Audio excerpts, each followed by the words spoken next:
everyone, and welcome to Discovery's Chats with Changemakers. I'm your host, Kavya, and I'm a high school junior in New Jersey. I'm a member of SWE-NEXT, which is the Society of Women Engineers Leadership Academy for high school girls. And every month, I chat with a different guest from the STEM community on the show.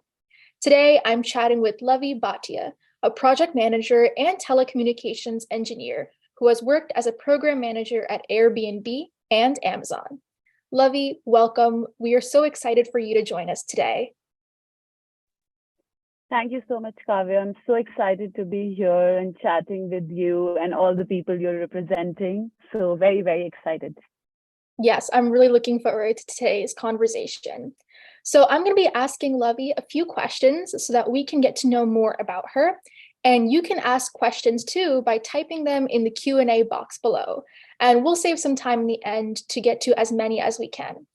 Also, be sure to stay tuned until the end of today's session, where we will introduce an engineering challenge that's very hands-on and you can try at home. So without further ado, let's get started. So Lovy, can you please tell me a little bit more about your career path, from what sparked your interest in engineering to deciding to be a project manager? Definitely. So I think engineering came very organically to me. So as a kid, I was always curious about what and how of things. I would be very active in fixing things when they break at home. I don't know if you all know about dish TVs. Like right now, you have Netflix and all, but we used to have dish TVs, and there was time when it would break, and I would just go on the terrace, try to fix it. Anything that's broken in the house, I would like to give it the first shot before we call the right person to fix it. So I was always the curious one. And then at school also, as my subjects, I would always be interested in maths, physics, chemistry. So I was like, that's how engineering happened to me. So it was very organic, organic for me. And then project management, when I started working as an engineer, such an exciting time where, you were building new things. I also looked at there are things you build, and then there is a bigger part of how you make those things relevant for business, overall bigger things like what companies are doing and how you map to what you have built for a vision or a mission of a company. And project managers do that. They connect blocks. They work with engineers who are building things. They work with business owners who are maybe selling those things or, looking at business aspect. So being a project manager, I think you get best of all the worlds because you work with so many different functions. So yeah, slowly, steadily, I was always excited to be in front of the forum and have a seat at the table. So that's how project management happened for me. So yeah. That's awesome how you're able to work with such a diverse team and how you had that curiosity from such a young age. So I understand that you were a program manager at Airbnb and now at Amazon. So could you just tell me a little bit more about your role at Airbnb and some of the global projects that you led? Yeah, definitely. So I was working with Airbnb in India. So they were just starting out in India. So I was one of the first few employees there. I was working there as a program manager where, they were building the operations. When I say operations, basically building a new office from scratch. So I had I had to look at what functions we want to set, what kind of teams we want to set up there. And when in setting up those teams, what kind of people we should hire, what kind of processes we should have. So basically, what they had built in US, right? We wanted to see what all teams we can bring to India and build more functions and scalable functions here. India is a land of a lot of engineers. So we wanted to build a big office there. So I was responsible for looking at what businesses we can build in India. And in order to build those businesses, what kind of people we should hire, what kind of training we should give to those people, working with leaders to set that up. And there was another aspect to, so projects have different aspects. One aspect was getting that workforce ready to deliver. Second aspect was looking at working with human resources, what should be the policies, what should be the rules and regulations we should follow. So working with a lot of third parties to set up a new office in India. So yeah, it was an exciting project. That's what I was doing with Airbnb in India. So when I started, there were just like 70 people. And when I left Airbnb now, and when I left in 3 years, there were 1,700 people. So imagine the amount of people we hired, amount of business we built in that in that 3 years. Wow, that sounds amazing. How you were one of the key players in helping Airbnb scale so globally. And Yeah. I had another question as well. So, what's the most important skill or mindset that has helped you succeed in that role? I think what is a very important mindset which has helped me, and not just for in my professional, be a problem solver. Like always be a problem solver. Look how you can improve at things is looking at the problems you have at hand. So always just look for solutions, um, and do it in a team manner, listen to everybody who has opinions and then come up with what works for you. So always you should be a problem solver. There are ways to go from A to B. Look at what are the problems on the way and how you can solve them. That's a good skill set to have. Awesome. And when you're working with engineers, you have to also work with a lot of different technologies. And as we know, technology is a field that is constantly evolving. So how do you stay informed about the latest technology trends?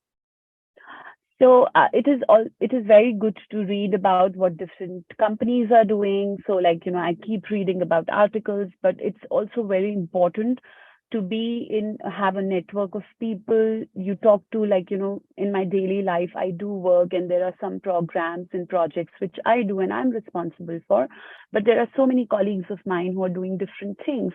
So I make sure that I talk to them, and it's just like when you're out and about there, just don't be don't you should always have your nose to the grindstone to go reach the destination, but you should also look at what other people are doing, chat with them, know what your friends are doing. So you learn so much through that, socializing and networking. So I do that. I always keep asking my colleagues what amazing work they're doing, and I read a lot what different companies are doing. And don't just one thing I'll say is just don't just read about the successful companies, or also read about uh companies which are not working out. Read about failures also, because that helps you build in and understand what is working outside in the outside world and what is not working. So it is very important to read about things which are successful, but also read and have knowledge about what people try out there and they don't succeed, what is not working out. That's great. And networking and constantly reading are definitely great ways to just stay updated with what's going on and just build that self-awareness. So, as a Yeah. leader, you definitely face challenges on the job. And what is one example of a challenge that you faced, and how were you able to overcome that? So as a leader, so nobody starts as a leader, right, Kavya? When you're Yeah. starting, you start with smaller work and then you grow into becoming a leader. Uh, I think it's always a challenge to let go of certain things. Like me as a person, I'll give you an example. I was always, when you're a you're a project manager, a program manager, you just have so many pieces, so many other teams work on it, right? So you have a goal, but in order to reach that goal, there's so many pieces and different teams work on it. I i was always like this person who would do my work, and then I would be very constantly looking at what other teams are doing. Have they achieved their goal? Will they reach their goal? And like constantly asking them where you are. I think as a leader, you should trust and let go. So that's something which I've learned. You have to trust your teams, you have to trust your peers all the time. And of course, if you come to a situation where things are not working out, together as a team you figure it out.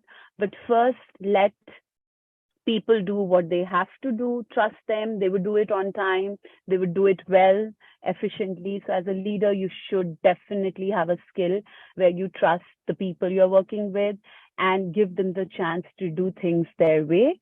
And if they're not, if by chance they're not successful, be there to guide them and, be a team player. So that's really important. Definitely. And it's not just engineering, but in any field, trust is Yes. foundational for collaboration.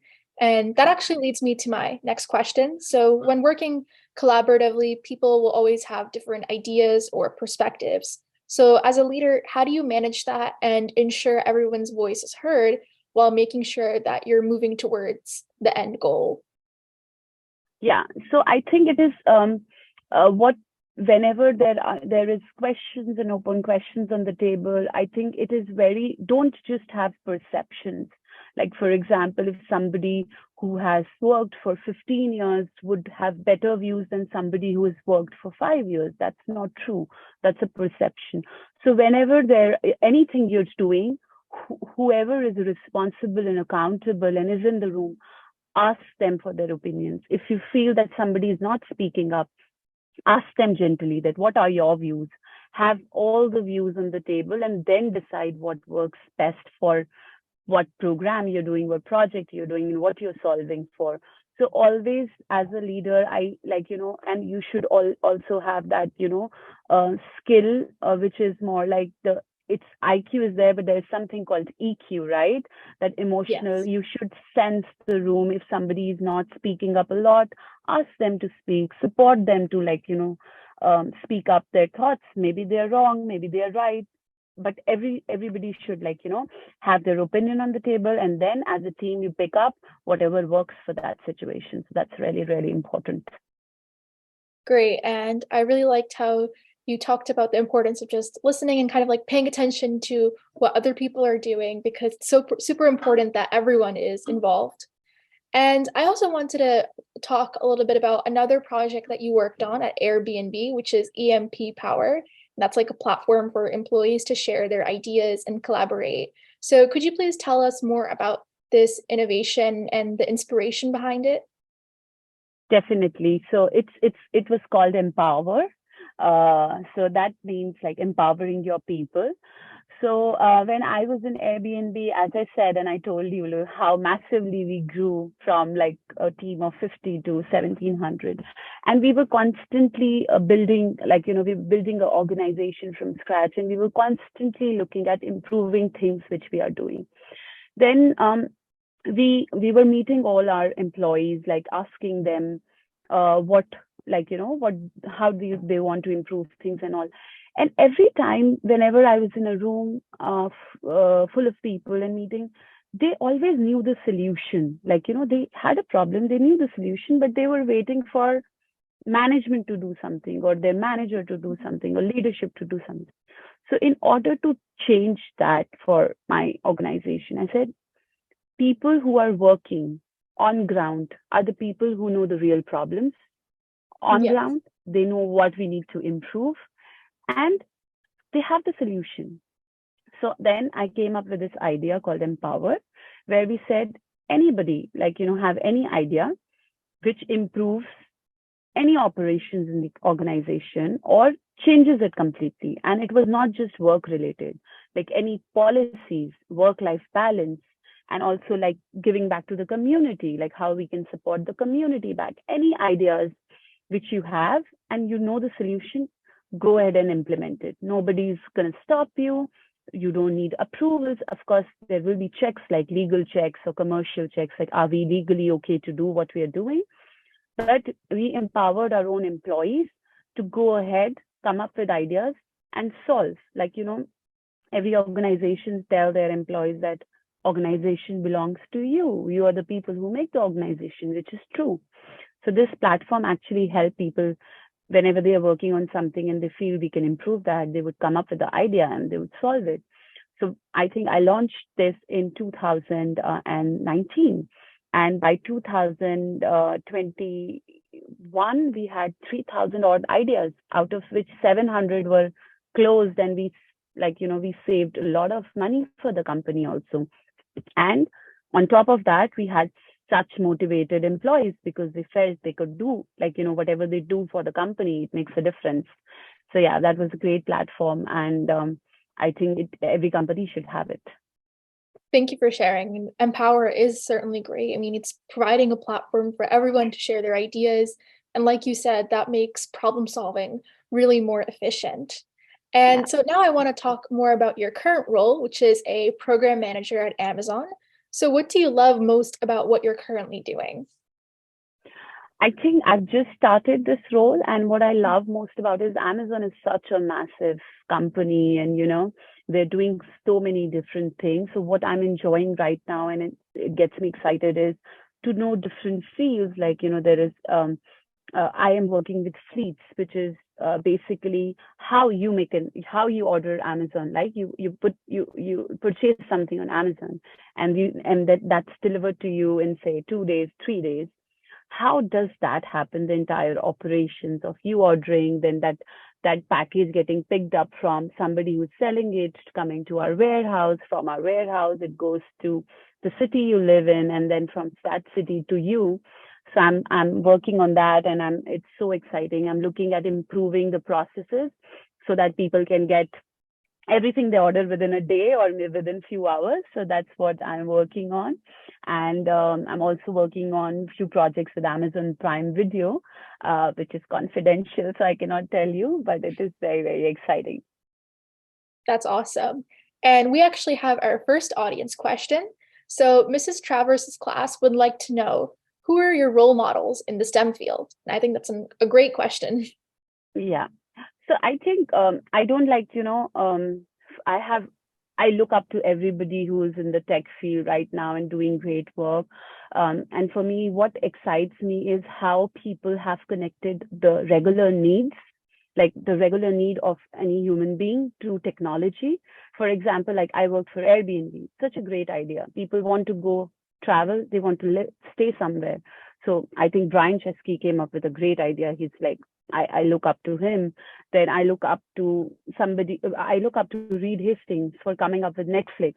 So easy. Initially, we go, like Blockbuster was there. We used to go rent a video, then we had to go back, send it back, like, and get a new video. So I think everybody around is so inspirational, and all the leaders who are actually connecting regular needs with technology. I really look up to them. Travis Kalanick, who, like, who was the founder of Uber. As simple as that. Everybody needs a taxi, and you're solving for it by connecting it with technology. So yeah, there's so many role models, and I think I look up to all of them who are doing great work. Yeah, there's so much innovation in the tech field right now, and it's definitely making us more interconnected in so many ways that maybe a few years ago we would have not thought that that would be possible. So, yeah, that's great. Definitely. And so I also wanted to know, in what ways do you think that your job encourages you to be a change maker? So I think change maker is simply, what is change? Change is basically you're improving things, right? So for me, when I am as a project manager, a project always has a goal, and the goal is to maybe make things better or get something new, which is a change. So for me, it's change is something making is something which is constantly there in my job, because I look at things from a lens where they're running as is, but what we can do better. And in order to do that better, we come together as a team, we come up with strategy, and we build those changes. So yeah, I think that's what my role is, to just look at things how they are and how we can make it better for end customers like you. So yeah. And what is, when you're like creating these projects, what is the process of setting goals like? Like, how do you ensure that the goals are realistic and align with the company vision? So when setting up goals, it is always good to, when you have the company vision, it's always good to break it down into certain pieces. Like, for example, say hypothetically, I'll tell you, the vision is to reduce cost for the company, right? or maybe increase your footprint. So these are two different things, two big goals. Like, we have operational costs, we want to reduce it. Or, we want to, for example, say Amazon, we want to reach out to 10% more people. So this is like, you have bigger goals. Now, under that, you make smaller goals. Like, okay, I'm going to run one program which would give me a cost saving of this much. And for that program, what all you would need. So, it is always like, it is always to break down a bigger goal into smaller goal. And then it is very, very important to have milestones. Never in your life feel that you're going to go from A to B and it's going to be like everything's going to go as is. It never happens that way. Say, like, for example, before 2020, did anybody think of working from home like we are doing? So you have to be very agile. So always have smaller milestones between A to B. Your goals, like whatever goals you have, make smaller milestones. And that's what works for me in my personal life also, Kavya. So it's not just like work. Even if you have personal goals, just break them into smaller milestones. That helps you a lot. And it keeps you motivated because once you achieve one goal, you like one milestone, next is coming and you keep changing and being agile with it. Yes, that's an interesting point that you brought up, just breaking down those goals into smaller goals. I think it definitely makes taking the task at hand a little easier. And we have an audience question from a fifth grade class in New York, and they are wondering, as a project manager, what is your favorite project that you've ever worked on? As a project manager, I think my favorite project was Empower was one of the favorite projects, which I've Mhm. already spoken about. The other interesting project as a project manager I've worked is setting up entire Airbnb, right? I was hired and I was told that we want to hire 1,000 people. We have a space for 1,000 people now, and these are the operations you want to hire for, and that's what was given to me. So actually working with different teams, working with HR, working with legal, working with business teams, and putting everything together was such a great experience of learning. Because everybody is different and they have different views, so that was really really exciting for me as a project manager. And as an engineer, what was a great project for me was you people are a generation which is seeing 4G. We have actually seen 2G in our networks, in our phones. We have Mhm. seen 2.5G, which was like GPRS, and 3G. So I have, as an engineer, I have built features and been a part of jumping from 2G to 3G and 3G to 4G. So imagine that, we have tested those features because I was a telecom engineer.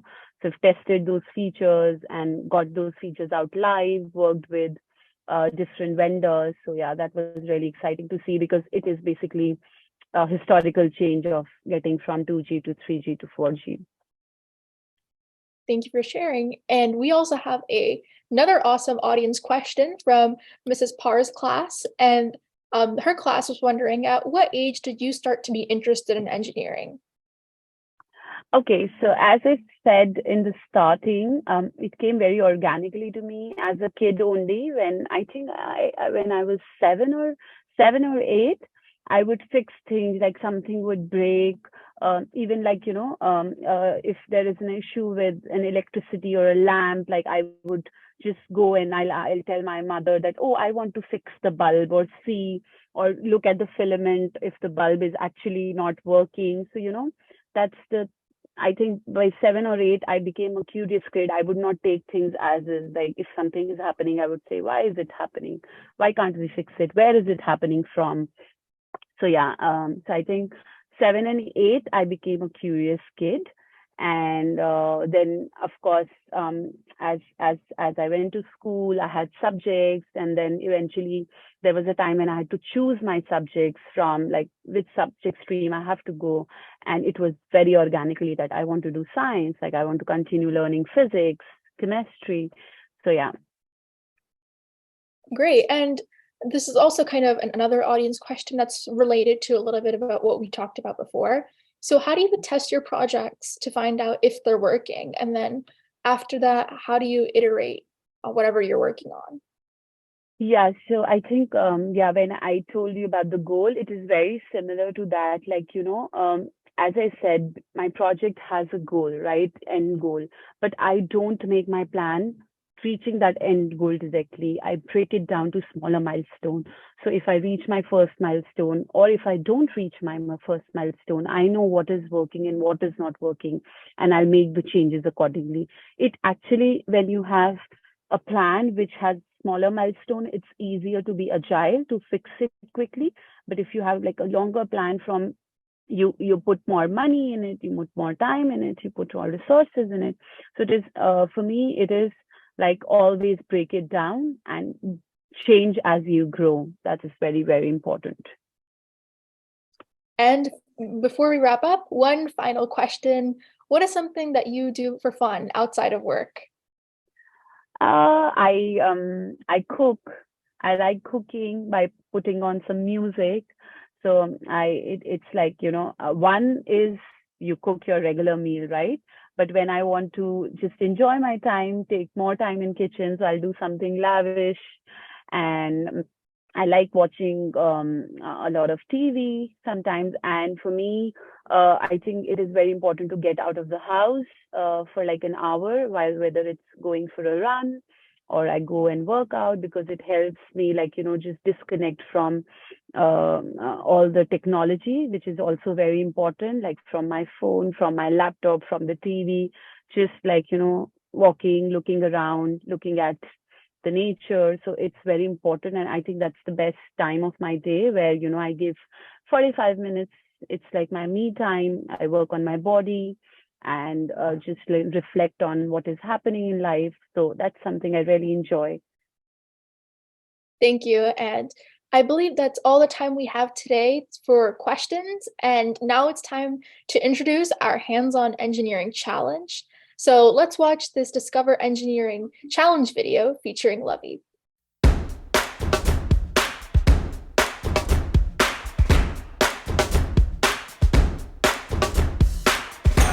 Hello, my name is Lovy and I'm a project manager and an engineer. And today I have an engineering design challenge for you. Ready? How can you build a car that moves as far as possible using just one breath of air? Exciting? And here's the material you can use for this challenge: 3 drawing stars, 4 lifesaver candies, or something similar to use as your wheels. And one quick tip: if you use lifesavers, use a mint flavor. They're less sticky than the fruit flavored one. 1 sheet of paper, 2 paper clips, tape, scissor, a smooth testing surface like table, countertop, or hard floor, and finally a ruler or a tape to measure to see how far your puff mobile travels. Now, as you brainstorm design for your puff mobile, sketch out few ideas. Think about sailboats and the shape of their sails. Sails move with the wind and are curved like wings. How can you attach a sail to your puff mobile? Also, sailboats usually have more than one sail. Why do you think the sails are different sizes? Now, when you're done with the due diligence, start exploring the design of your vehicle. How can you attach the wheels to turn with little less friction as possible? Explore the shape of your vehicle too. What shape will make your puff mobile more aerodynamic? Think of things that are designed for speed, like race cars. When you're ready to build, put your puff mobile together according to the design you've sketched, but be prepared to make changes. So as engineers and project managers know, what looks great on paper may not work out as planned. So as you build, decide which part of the puff mobile can be static, meaning not move, without creating friction of your wheels. And make sure your puff mobile is balanced so it won't tip over. Now it's time to test your design and how it works. But first, make a prediction. How far do you think it will travel? Then set your puff mobile at the starting line, anywhere you like, maybe the edge of the counter. Now breathe in deeply and let out the forceful puff of air at your puff mobile. Did your puff mobile go as far as you predicted? Do you think you can make adjustments to make it go more farther? then make the changes and try it again. And don't worry, you can find all the written instruction of this activity and many more at discoverye.org. Have fun.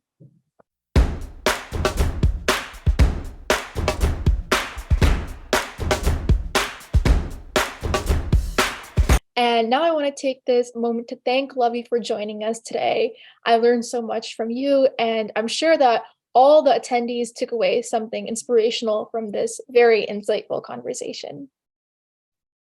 Thank you, Kavya. It was all my pleasure speaking with you. And as the team said, if anybody has any questions, you can reach out to Discovery team, and they'll reach out to me and they'll connect us. So I'm always available for any questions anybody has. And looking forward to more chats like this. Yes, definitely. And thank you to everyone who tuned in for today. Be sure to catch us on our next Discover Each episode on Thursday, December 1st, where we will meet Nicholas Weddington, a product engineer at TE Connectivity. See you soon. Thank you.